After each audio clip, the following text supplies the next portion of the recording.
A very good afternoon to all. I take immense pleasure in welcoming you all for this exclusive webinar on how AI is evolving the computing discipline. I am Nimita, a student ambassador of Flame University. I am currently majoring in general management with a minor in digital marketing. To introduce Flame a little bit, Flame University is an academic institution anchored in liberal education and is a pioneer of liberal education. The objective of the education at Flame is to go beyond the familiar structured and narrowly encapsulated forms of knowledge. The university also aims at providing a learning experience that excites and enthuses students. AI is transforming industries and societies, making AI education increasingly important for individuals, businesses, and governments. AI has the potential to drive innovation in various fields, including the humanities, and help solve pressing global challenges. Computer science and AI education are crucial in preparing the younger generation for the future. This webinar will cover some of the fundamentals of artificial intelligence and illustrate its practical applications. Today's session will be taken by Professor Ajit Abraham. Professor received his PhD in computer science from Monash University, Melbourne, Australia. He has a Master of Science in Control in Automation from Nanyang Technology University, Singapore. He holds a bachelor's degree in Electrical and Electronic Engineering from the University of Calicut, Kerala, India. He has over 32 years of industry and academic experience. He is the founding director of Machine Intelligence Research Labs, a not-for-profit scientific network for innovation and research excellence connecting industry and academia. He has authored or co-authored more than 1,400 research publications. He was the chair of the IEEE Systems Man and Cybernetics Society's Technical Committee on Soft Computing and served as a distinguished lecturer of the IEEE Computer Society, representing Europe. He was the editor-in-chief of Engineering Applications of Artificial Intelligence, which is a 30-plus-year-old journal established by the International Federation on Automatic Control. He has also served on the editorial board of over 15 international journals indexed by Thomson ISI. His teaching experience deals with a wide variety of artificial intelligence courses, data mining, and core computer science courses like operating systems, computer architecture, and data structures. I'm sure we all are going to have a very enriching session. Over to you, sir. Thank you so much, Nimita. And thank you so much to the outreach team.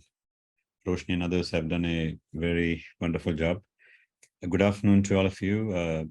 Welcome to Flame University. Actually, it would have been better if we have done this on site, but since attendees comes from different places, right now I think this is probably the best media to communicate. So along with me, I have a few faculty members from Computing and Applied Math, Dr. Indrani Rao from Maths, and Dr. Amud Sani, Dr. Samruddha Sanyal, and Dr. Jayaraman from Computer Science. And we also have a few students who graduated this year, and we also have some current students. So I hope that towards the end, we will have a nice interactive session with the faculty as well as the students, especially for those who would like to get more deeper insights about Flame University, its program, and if you want to know more details about a particular course, etc., that will be a nice opportunity. Okay. And today, my goal is to give you a quick introduction about the computer science in general, and later I'll focus a bit on AI and how AI has been evolving during the last, I would say, 10 years or so, very deeply, a lot of changes in the society in various aspects. So that is the main idea. And you have my email on the slide. If you just look at the bottom of the screen, you will see my email address. If you need any information more or any other queries, you can always email me.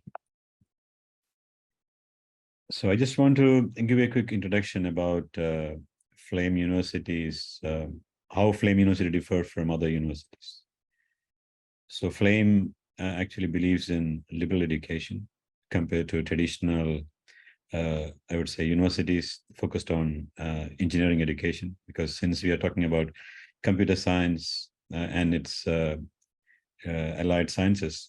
I think we should compare with probably with IITs or triple ITMs, NITs, engineering colleges, for example, like Symbiosis or MIT, or like traditional colleges. Like I guess you can compare with any other colleges. And I guess one aspect we differ is our liberal approach. So actually, if you go to any structured university or any structured college, you will have a fixed structure of courses. And basically, year 1, year 2, year 3, and year 4, you learn those courses and you get the degree, and that's about it. So at Flame, we do teaching in a very different way. So we believe in liberal education. So it is not just teaching some structured courses, but also we try to train our students to learn how to learn. For example, many of the disciplines in computer science, they're evolving at a very fast scale. Even myself, I would say that I don't know what's going on today in AI in various parts of the world. And tomorrow only I will know that these technologies are available already. So unless we learn new things, having a degree in computer science from any college or any university doesn't make any sense. So that is very important. And I think Flame provides a right platform for creating that environment. So we try to train our students to think beyond boundaries and explore, I would say, various commonalities between multiple disciplines. So for example, if you're studying computer science in Flame, probably you could take some courses from psychology. You could take some courses from marketing. You could also understand humanities. You could understand business analytics. So basically, I think you can create your own program to graduate. So that's how we differ from traditional universities or traditional institutes. So we also have a 3-year degree and an optional 4-year undergraduate program. So the program comprises of foundational courses. The first year, we have specialization courses focusing on majors and minors. Then we have experiential learning courses, which is a very unique program from Flame. Then we have several value-added courses, project-based courses mainly for the 4th years, and we have open elective courses. So one of the key difference, I would say, one of the key focuses, we really put a lot of efforts on fundamental skill development and career preparedness. And this is pan Flame, all disciplines. I'm not talking about computer science itself, but pan all Flame courses. Okay, so we differ a lot from other universities from these perspectives.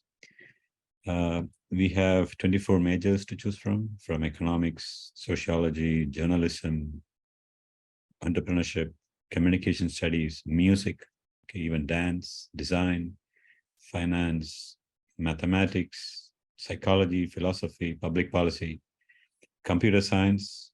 Okay, so you can see like we have different majors to opt from.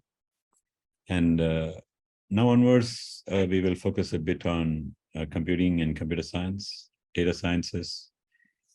So I would say careers in STEM, like science, technology, engineering, and math, are very critical in shaping the world we live in and solving some of the biggest challenges.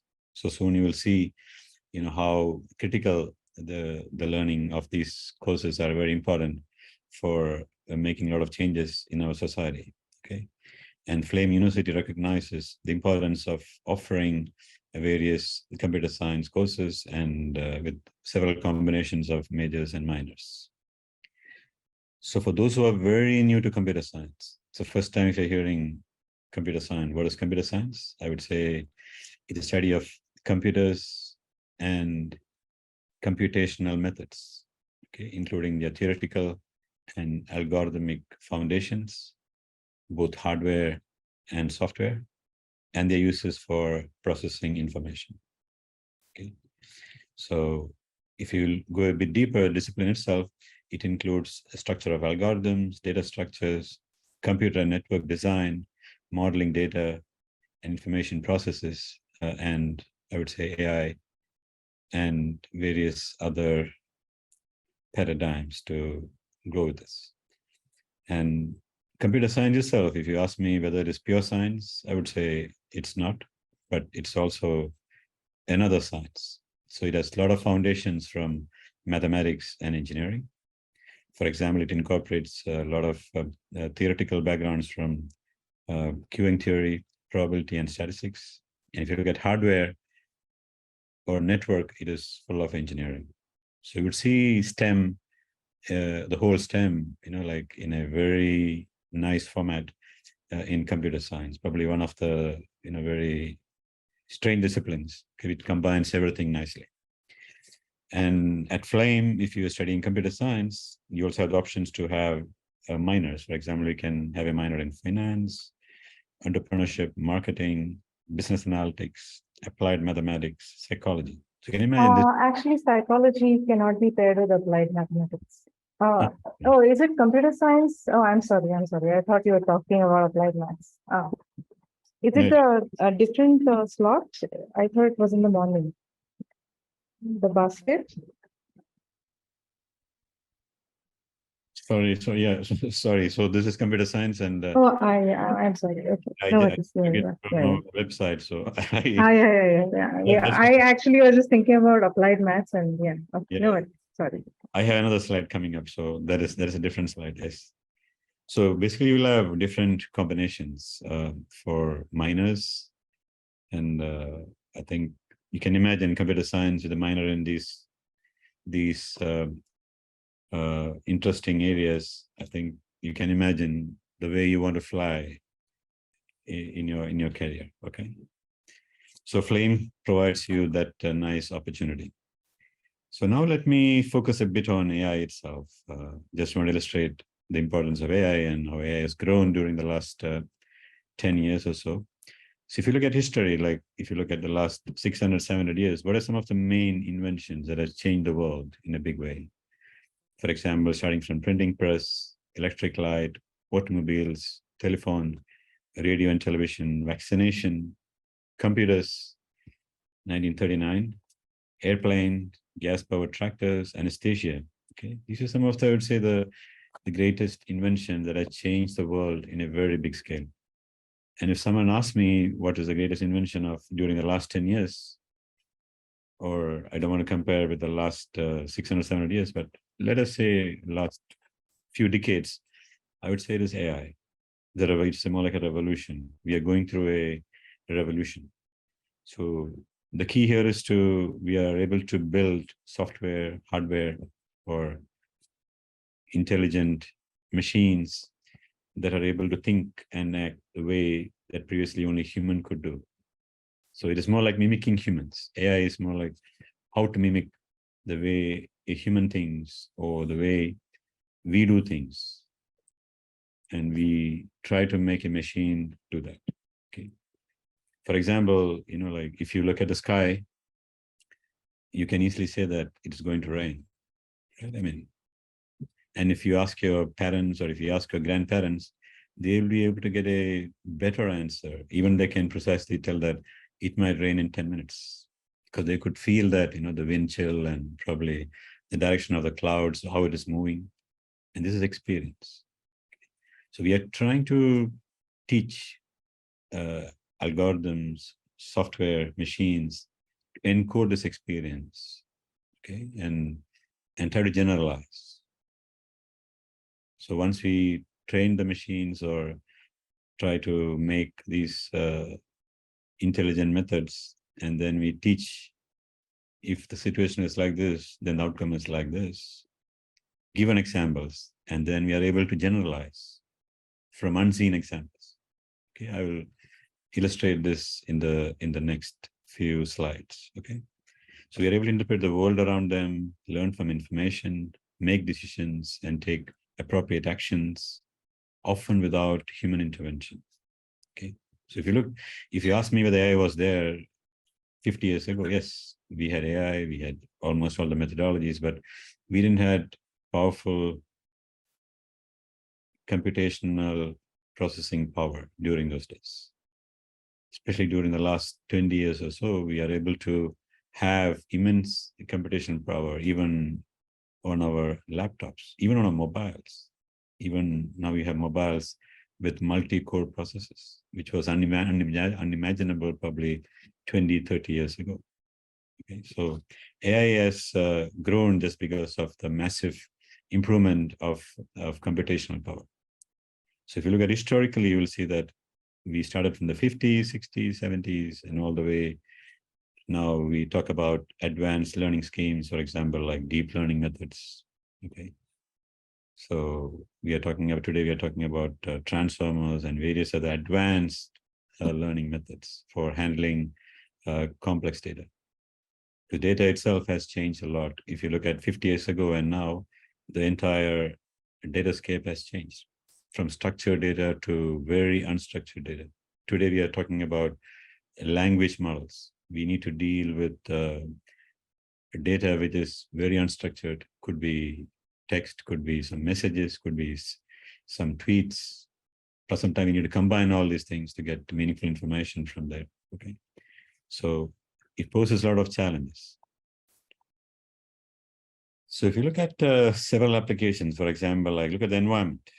Okay, if you look at like 10 years before and now, today we are able to detect fire in real time, pollution monitoring. We are able to monitor natural disasters, global warming. We are able to monitor saltwater levels. For example, when the river comes inside the land, when the sea comes inside the land or the river meets the sea, it affects the flora and fauna in a very big way. So we need to monitor the various levels, for example, salt contents and various other levels to maintain the flora fauna in those environments. And today we are able to do that in a very nice way using various AI methodologies. Today we talk about smart cities, from managing traffic congestion, waste management, intelligent transportation systems.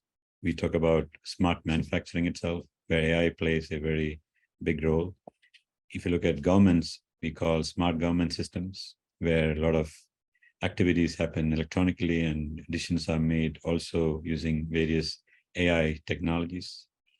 We are able to enable citizens with more information compared to several years before.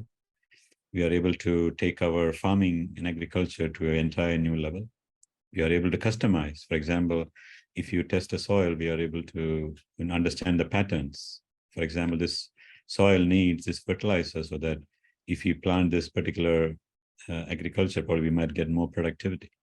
Okay, so understanding patterns of anything from soil to water to air, you can imagine sky is the limit. Okay, smart grid, energy, utilities. Okay, managing our energy needs. So I think if you look at possibilities, like it is going at a very fast scale. Healthcare, I guess in the past, we were looking at mostly diagnostic healthcare. Look at X-rays, MRI, CT scans, and we are able to say that, okay, this patient has this problem and we need this treatment. But today we are moving in a different direction. We are able to predict by seeing an MRI, we are able to predict that this patient might develop Alzheimer's in 3 years, just by looking at an MRI, using AI methodologies. By enhancing the images, we can actually make predictions of such deadly diseases. So we are moving from diagnostic to predictive healthcare in a very big way. I guess COVID-19 has taught us telemedicine in a very big way. I guess there are even applications which tells you when to take your medicines.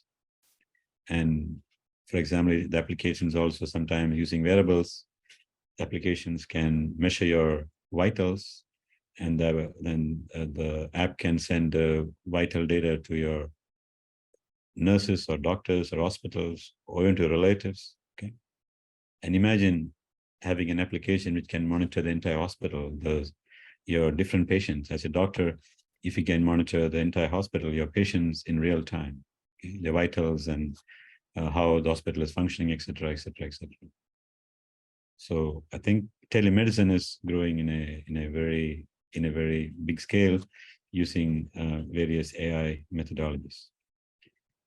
This is another example for predicting breast cancers. I guess nowadays it is mostly diagnostic analysis, but there has been some research which could predict such cancers like several years in advance by looking at various profiles from the images. Okay, so you can see that in various applications you could see the development of AI and its impact. This is e-commerce. From shipment tracking to container management, storage management, supply chain management. Okay, so you can imagine, various transactions. For example, if you buy an online ticket for going for some vacation, or if you book a hotel for some vacation, or if you book a train ticket, okay, or if you buy something from Amazon, okay, all these generates data, and depending upon how you look at it, okay. For example, Amazon, they can find a lot of information from its customers, and they can make various recommendations. So all these, like various models which you see the results, they are coming from AI. So recommendation systems, okay, pattern matching. So various other things, we make use of AI for various predictions. So AI, I would say, is changing the world, has changed the world in a big way, especially during the last 6 months, especially this GPT and its various versions, okay, the large language models. So we are able to, like do things which we thought AI couldn't do. And we are seeing the results in various different ways, from financial analysis to editing a article, or bugging a code, or for making predictions of stock markets. So I think sky is the limit, like the way certain things are going. So if you look at various areas, for example, like transportation, manufacturing, healthcare, education, media, customer services, you can see that AI has really penetrated in various ways. Okay, if you look at education, I didn't mention this earlier, like personalized app, virtual tutors. Okay, you can imagine gauging the emotions of students in the class. For example, if you have thousands of students in a classroom, and if you want to figure out how your lecture is being perceived by the students, so if you can use AI for gauging the emotions, and then you can change your lecturing pattern or evolve the way you're presented the materials, etc. So I think AI is like giving endless opportunities even for education. And what AI can do, if you look at the tasks which we have found a lot of success in, like reading, writing, vision, hearing, understanding, speak, smell, sensors, and then converting those sensory signals to information, touch, movements, understanding emotions, playing games, debating, creativity, reading our mind. Okay, so basically, I think like it is sort of, you probably talk the entire day lecturing about various areas where AI has found a lot of applications. So typically, how we build a model is we typically capture data from a particular problem which you want to solve, or a particular application which you want to solve, and then we try to divide them into training and test set. The training set we use to build the model, and the testing set we try to test the model. So the training test and test sets are typically randomly extracted from the data set, and then we try to create these data sets, and then we build the model, and we save the model, and then we test the model using the testing data set. Okay. So typically the test data set is something very different from the training data set. So that is called generalization, how well you can generalize your data. Okay. So typically when you have input-output pairs, or when you say that given these features, you know that this is something like this, or given, for example, if you see an apple, you know that it's an apple. So we teach the machine or develop the algorithm such that you train the model such that when you give these features, it produces the correct output, apple. Okay. So typically we use this for regression models. For example, given today's weather, what will be tomorrow's weather? Given today's stock market value, what will be tomorrow's stock market value? Okay. So typical in regression, or even sometimes we even use for classification problems, or for dividing certain things into different categories. For example, you want to categorize apples and oranges based on some features. Okay. So if you look at the figure on the left, it is simple straight line, but sometimes you might not be able to categorize using simple lines. Probably you need some complex surfaces or even hyperplanes. So that is all about, I would say, advanced AI. So from high school maths, we need to build more methodologies to build that surface or that hyperplane for categorizing complex examples. Okay. And another example is, for example, you have a bucket full of apples, oranges, and bananas. Again, you want to categorize them into 3 groups. So we can also use several methodologies to categorize them automatically, finding similar features and grouping them together. For example, apple is red, orange is orange color, and bananas are yellow, and then like there's similar features. For example, the shape or the texture, or various features you have, and depending upon that, you can build your algorithms to categorize them. Typically used for clustering, and we call it as mostly unsupervised learning. Okay. We also encounter problems like optimization. For example, you want to know what's the best shape of an aircraft wing. Okay, what's the best shape? Whether you might have seen the latest planes, which you have seen something like towards the end of the wings, you would see some foldings. These are called winglets.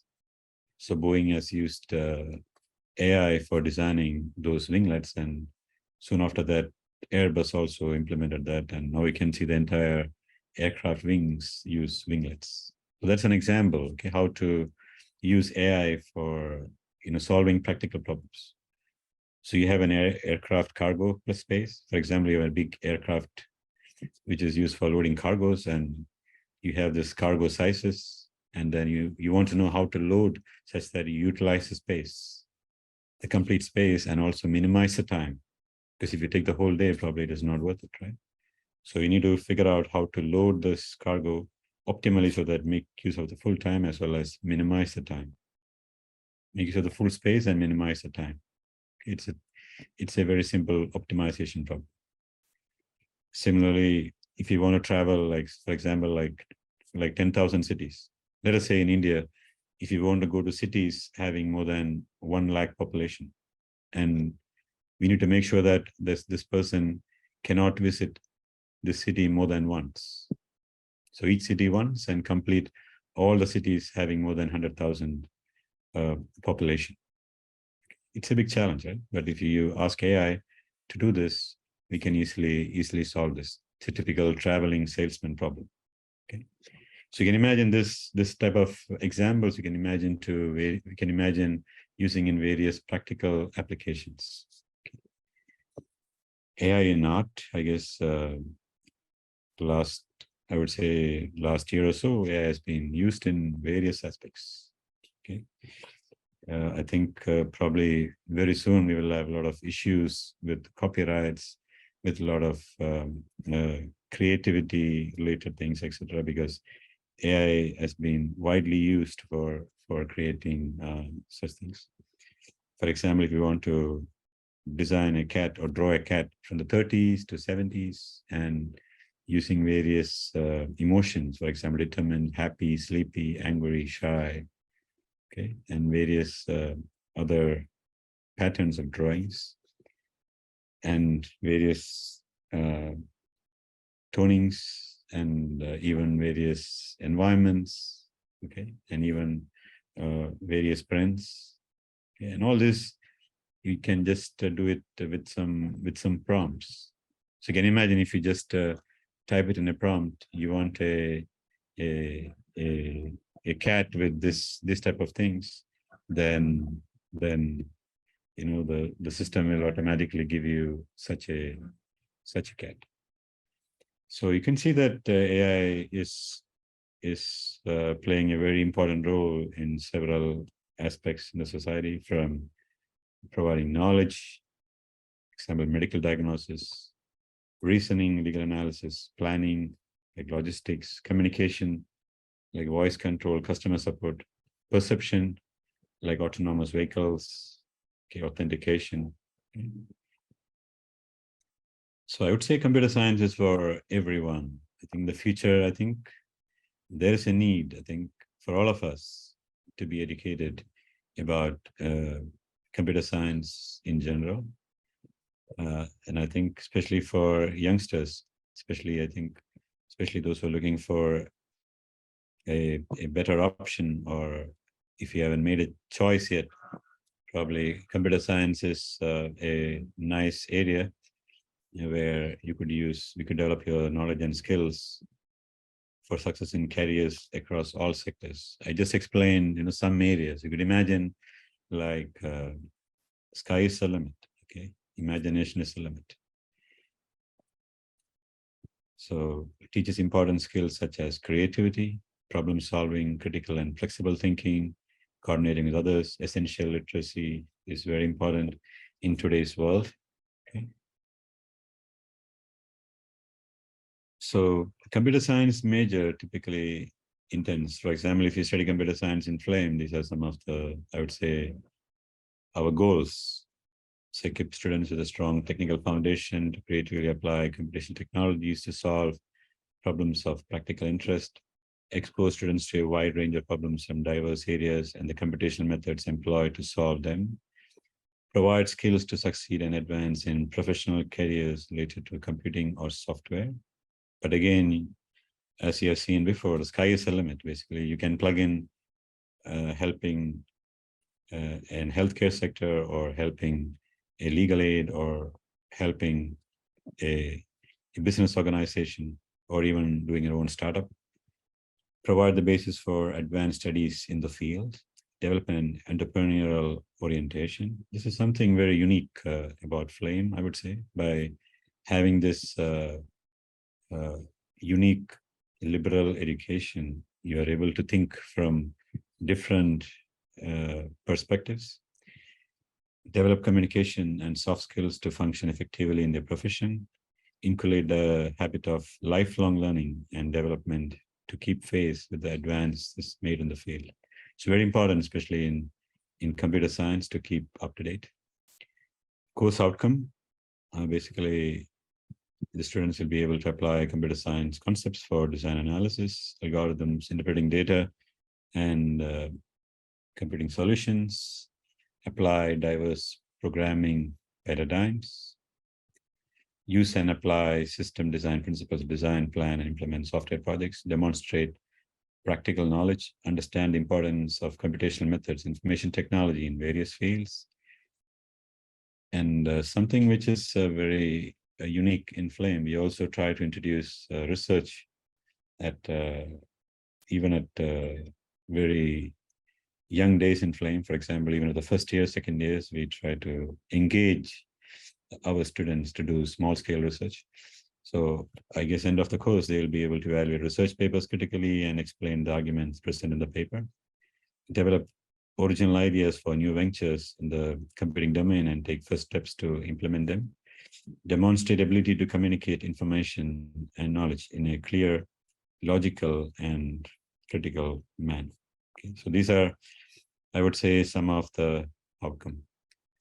So we have several major courses, some foundational courses, theory of computation, operating systems, computer architecture, okay, some basic math courses like linear algebra, okay, introductory calculus, elements of probability, discrete mathematics, to, I would say, some advanced courses where we plug in AI or machine learning, okay.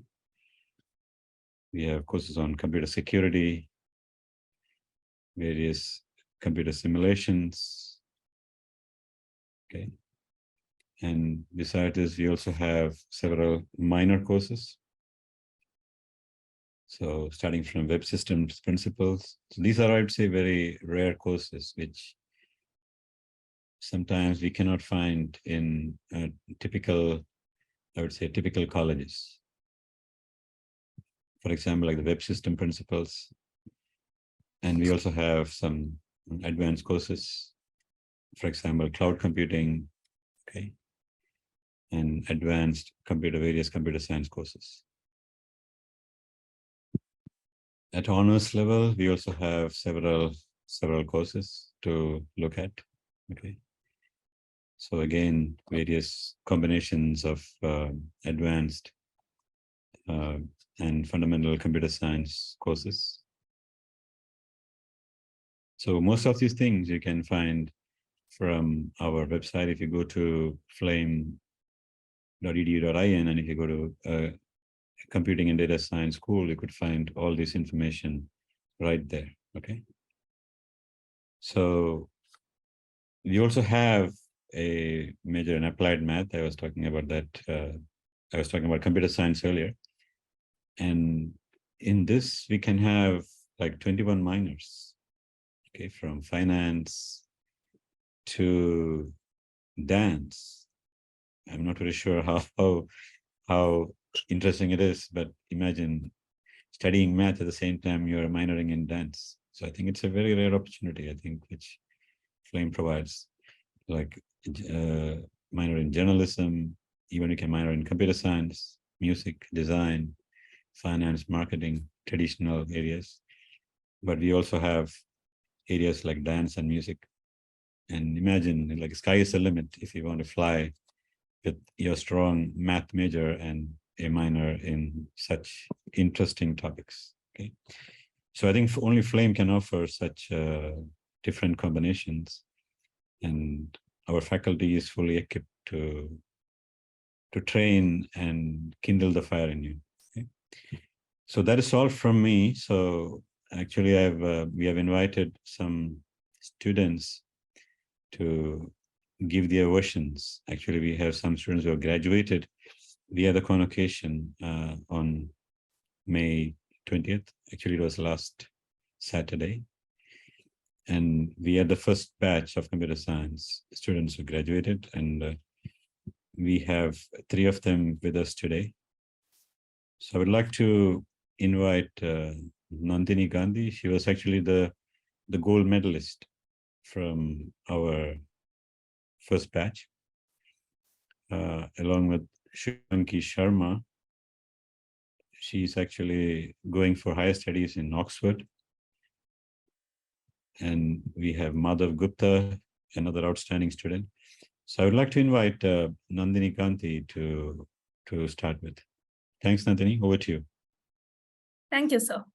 Hi, I'm Nandini. I'm a third-year student of computer science here at Flame University, a place that I have now learned to call my second home. Like Ajit sir said, computer science is a rapidly evolving field, and that's one aspect that's brilliantly reflected in Flame's curriculum. This isn't a rigid, set-in-stone kind of program. It's a dynamic, responsive curriculum that's tailored to our interests and career aspirations, much to the credit of our very approachable professors. But the one thing that set this program apart for me personally was the incredible opportunities for research. Even as a first-year student, I found myself immersed in exciting projects like building weatherboards, smart dustbins, or solar tracker systems with professors that truly challenged and expanded my understanding of the field. These are not just hypothetical or classroom exercises, but tangible projects that have real-life applications. The faculty encourages us to propose projects that we're interested in and are more than willing to mentor us through them. Coming to life outside the classroom, Flame, in my opinion, provides the ideal balance between academics and extracurriculars. The campus life here is vibrant, it's exciting. There's always something going on, be it sports events or cultural ones. It's a lot of fun. It was an amazing experience for me, and it's an experience that I would recommend wholeheartedly. Thank you. Thanks, Nandini. So over to you, Shubhangi. Yeah, hi, I'm Shubhangi. I recently finished my third year. I majored in computer science, and and will be going for my master's this year. So for me, like Nandini said, the main highlight of Flame was the opportunity to engage in research projects alongside my professors. Since these projects went way beyond our usual coursework, they gave me lots of coding experience and exposed me to the real life applications of my major. So I got to do things like working on algorithms for the identification of protein functions, predicting the weather using machine learning, and many other projects right from my first year. Flame also has a very active student life, so there is some event going on every single day, if not multiple. And they're also very supportive of new ideas. So for example, when we conducted a tech workshop in our first year, the audience was so receptive that it eventually led to Flame's first tech club. It's now called /. So there's ample opportunities for personal growth and exploration, both academically and otherwise. The faculty at Flame also deserve special mention. They're not only knowledgeable, but also passionate about technology. They were always super approachable, and their enthusiasm helped us enjoy what we were learning. And in addition to that, my professors played a crucial role in guiding me through my grad school applications and helping me get into the universities I wanted. So basically, my journey at Flame has been nothing short of transformational. The research projects, the hands-on courses, the passionate faculty and vibrant student life have made Flame really worth it for me. Thank you. Thank you, Shubhangi. Over to you, Madhav.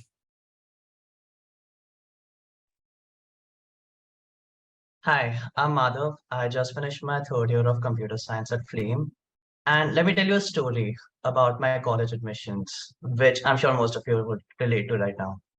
So since I was a kid, I was pretty dead set on doing computer science. It was something I liked doing. It was something I wanted to do, and it was something I was good at. And I could see doing it for most of my life. So back then, COVID was still a thing. So going abroad wasn't really an option for me, which left me with only a few realistic choices. And most of them were just, traditional engineering colleges. Now, the thing about these colleges was that although they sound great on paper and they work for the people who go to them, something about that didn't seem right with me was that once you commit yourself to 4 years of engineering, you're only going to do 4 years of engineering.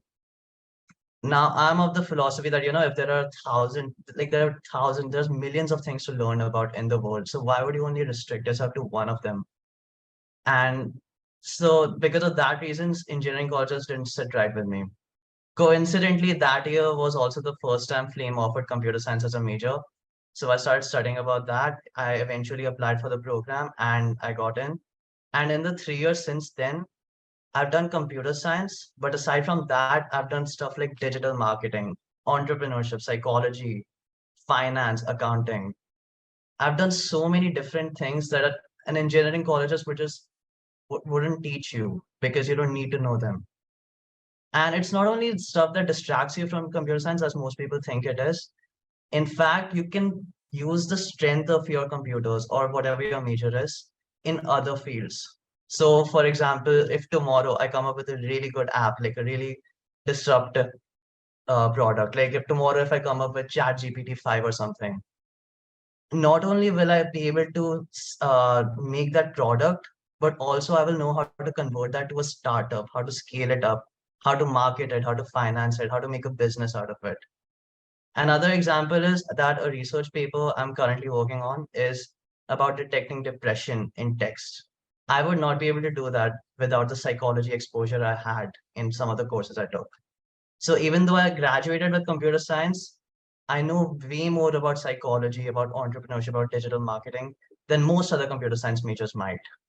And I think that's the Flame advantage because, you don't have to restrict yourself to one thing. You can learn everything you want. Thank you. Thank you, Madhav. Now we have Arishi Arora from Applied Math. Over to you, Arishi. Hi, everyone. So I'm Arushi. I just graduated from my third year with an applied math major, and I was an environmental studies minor. So my experience was kind of along similar lines to what Madhav said. So I was interested in two things. both in math as well as I was very passionate about environmental causes. And so I wanted to go to a place where I could possibly have the opportunity to do both. And so I decided to come to Flame. While I also had opportunities to go to typical, BSc universities, I had offers from Delhi University, but then I decided to come here. And I started off as an environmental studies major, but I later switched to applied math because, I simply couldn't pick between the two of them. But it so happened that I found plenty of opportunities to combine both the things. Like, for example, I had a course in math called mathematical modeling, in which I spent that entire semester developing a model that calculates the environmental costs of land use projects. So not only was I able to do the math part of things, I was also able to combine the environmental side of things. And so in this way, I was able to do both things throughout my 3 years. And like, Nandini and Shivangi have already mentioned, I've had a lot of research experience here. Professors, they're very student-centered. And I can say this from experience because I've had a lot of friends in other institutions. I've also spent one semester abroad through Flame. And like in all my experience, I haven't found professors who've cared so much about each individual student. So yeah, and like I'd mentioned, there's also a lot of opportunities to do things like SEM abroad. And next year, I'm returning to Flame as an FSP student. And so I will continue working and exploring these subject areas. And coming to the other side of things, like I feel like little needs to be said about Flame's campus because, like, to be honest, we've all seen plenty of pictures. And student activities, there's a lot of clubs that you can join. And if there isn't, you can start one, like Shivangi mentioned, as /. And so, yeah, about faculty again, they're from the best possible institutions in the world. And in my own personal experience, I've never been turned down, like whether I've asked for feedback, whether I've asked for opportunities to collaborate on something. It's, I've always had positive things to experience. And yeah, like I just want to end by saying that I think it'll be a great decision to come to Flame if you're someone who's, willing to make the most of everything that this place has to offer. Thank you. Thank you, Arushi.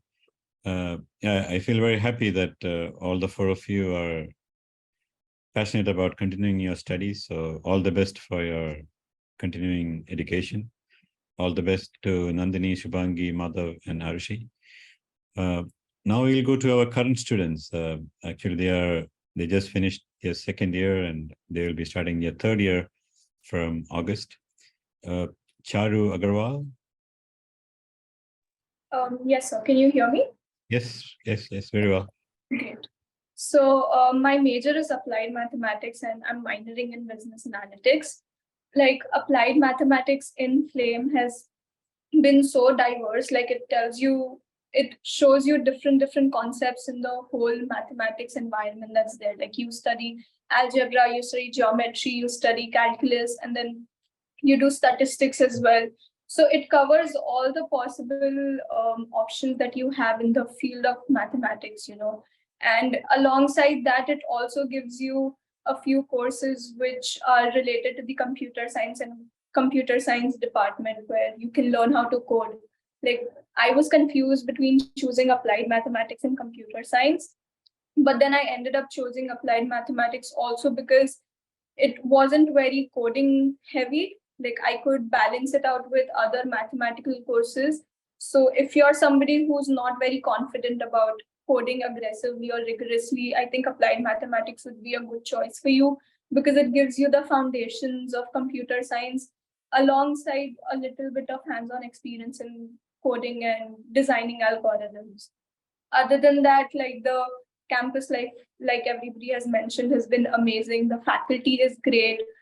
You get a lot of opportunities to interact with faculty members who are not just from your department, but from other departments as well.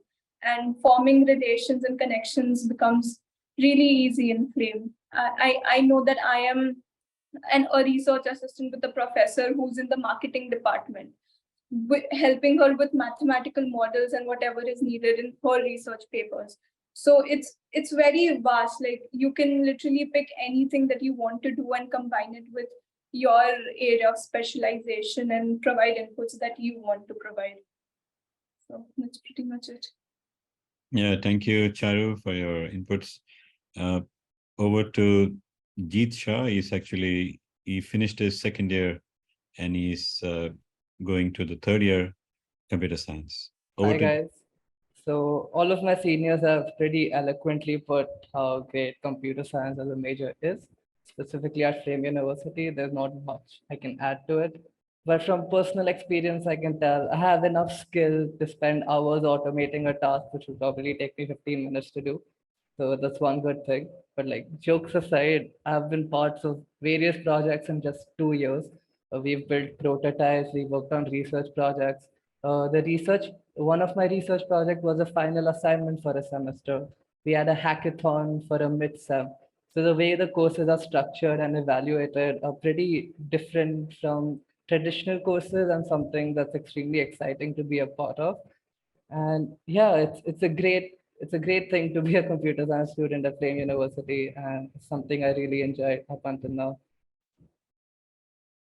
Yeah, thank you, Jeet, for your valuable inputs, and all the best for your continuing studies in the third year. So I guess with that, we will finish from our side, and now we are open to any questions from the audience.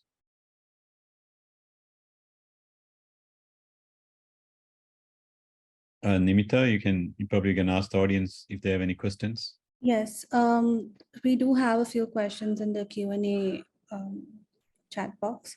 So there are a few questions on how AI making changes, like how AI is responsible for making these changes.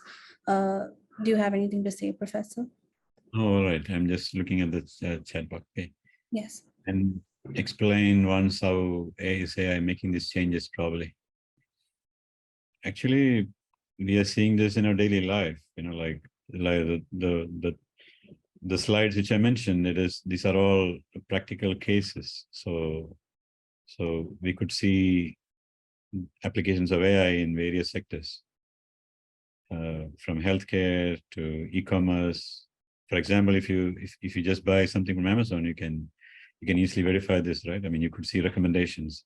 Since you bought this book, you may be interested in this book, or even interested in this product. Okay, so those type of things are already being done since the 15 years, 10 years or more, and recently we are seeing a lot of fine-tuned developments related to deep learning, large language models. All these things are going on.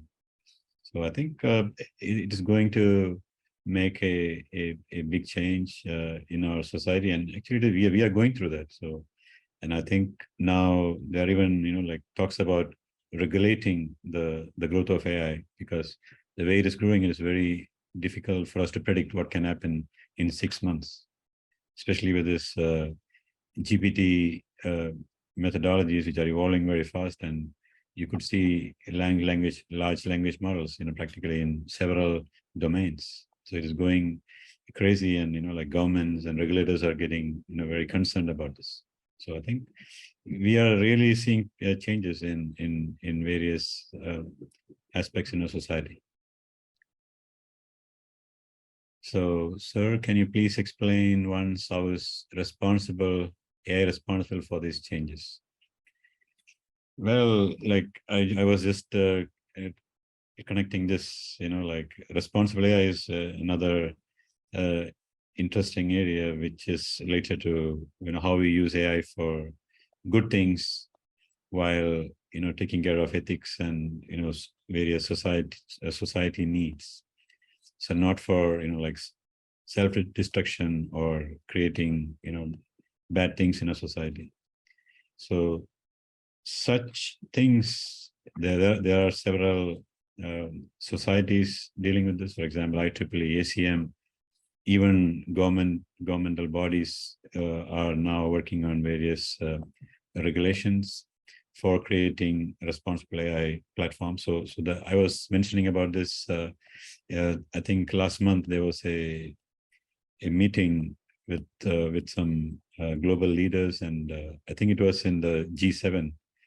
It was like a couple of weeks before in Japan. The G7 leaders, they were sort of concerned about the growth of AI, and they were talking about putting some brakes, not stopping, but putting some brakes the way it is growing fast. So I think such such things are on the side. At the same time, like the mainstream AI is also progressing very well.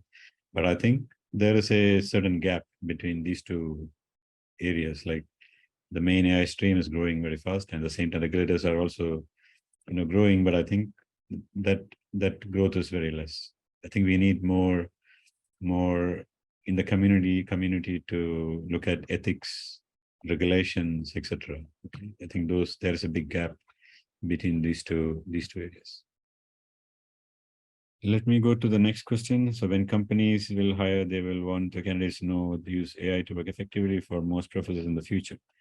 And apparently AI won't replace us, but they can use it well. And since people of older ages in the 20s, 30s are promoting AI, and have seemed to be mastered it, why would our generation be hired when older people have more experience and skills? What are your thoughts on the scheme?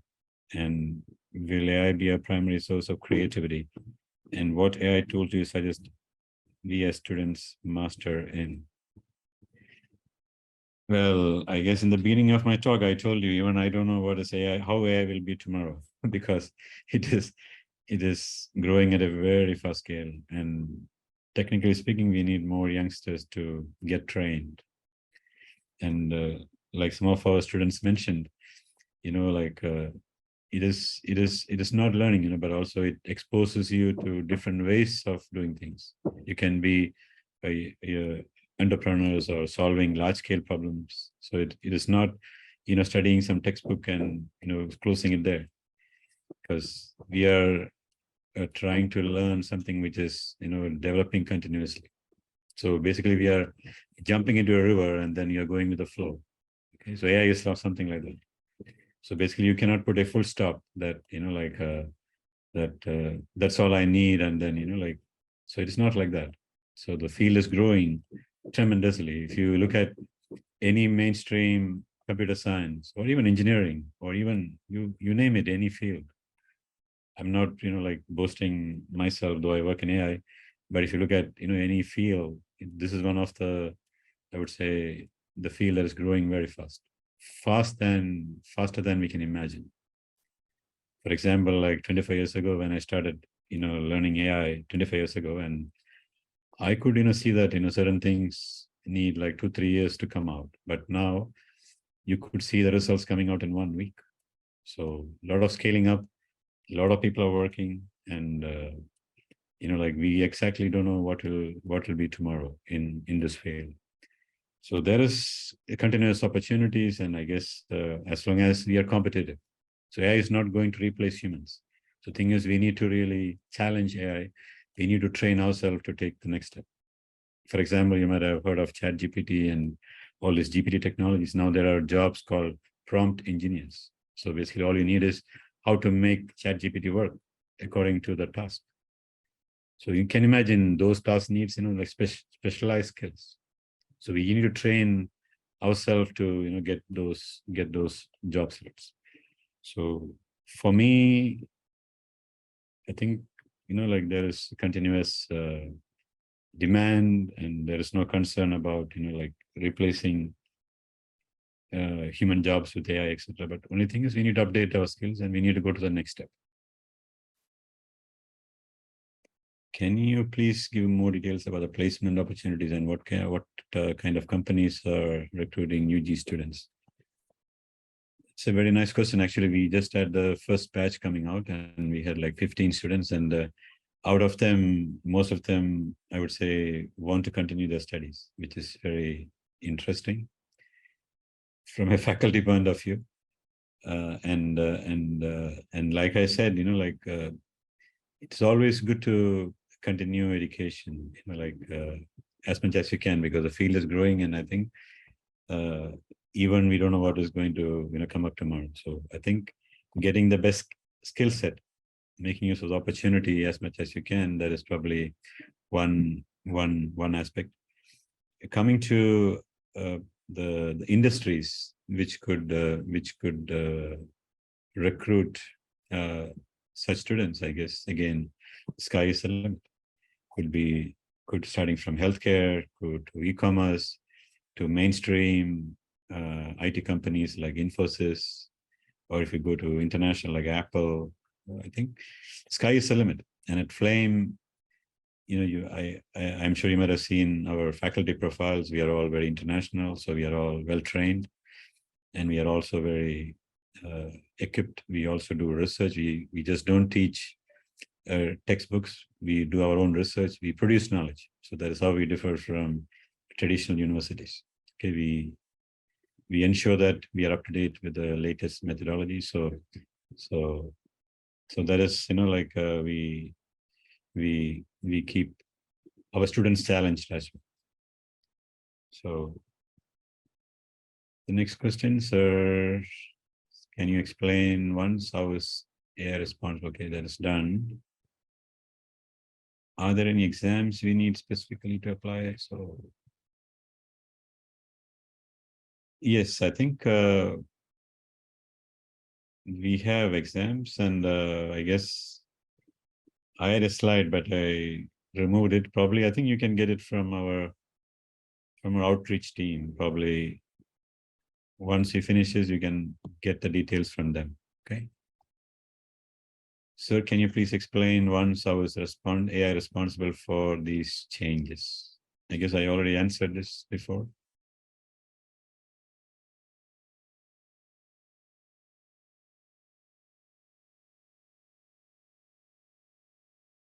So I think we closed all the questions so far. And Yes, I believe all the questions from the participants have been answered. Perfect. Somebody was asking about exams, so I think probably you can share some link about how we select students. Probably, I guess he or she was asking about that. Sure, sir. So we do have one last question coming in about research collaborations, if you could answer that. I couldn't see that. Okay, let me see. Okay. Are there any research collaboration with companies like Microsoft, NVIDIA on AI? Yes, actually, we are trying to establish some collaborations with big companies, but right now we have some industries based in Pune, so we have such internships going on.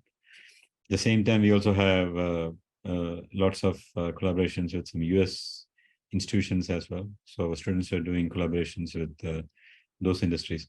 We don't have any formal agreements with Microsoft or NVIDIA for such internships, but we are looking towards it. Actually, we had a speaker from Microsoft India giving a research talk, and he has promised a lot of interesting ideas for collaborations, especially for internships and faculty research, etc. So I think in the coming semesters, we will have a more concrete picture about that. One more question, sir. Are you generating money through AI? Well, you can use AI for anything. Like, I guess some of our students already mentioned. I think Madhav mentioned that very clearly. So I think sky is the limit. So whether you want to go to stock markets, or whether you want to develop an app, or whether you want to develop a platform for selling something. So I think all we need is ideas. For example, if you look at Uber, doesn't own a car, and today they are the biggest taxi company in the world, right? Like Ola, there's the Indian version. If you look at Airbnb, they don't own a single hotel, and they're the biggest hotel chain in the world, right? Similarly, you can see a lot of examples. And if you look at companies, like, for example, like Tatas or Birlas in India, like, I think in the past we look at them when you talk about big companies, but today when you look at big companies, you look at IT companies like Google, Microsoft, Infosys, right? So I think it's all depending upon how we mix and match our ideas and utilize it. And I think India also depends a lot on youngsters like you. We need a lot of ideas, entrepreneurs, and that's our job, right? As academics, we need to train all of you to be the next generation entrepreneurs and to contribute to the community in a big scale.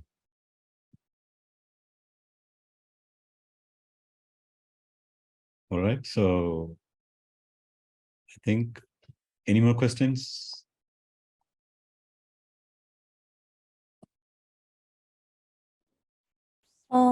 Yes, sir. I think we've answered all the questions from the participants. I think we can close the session right now.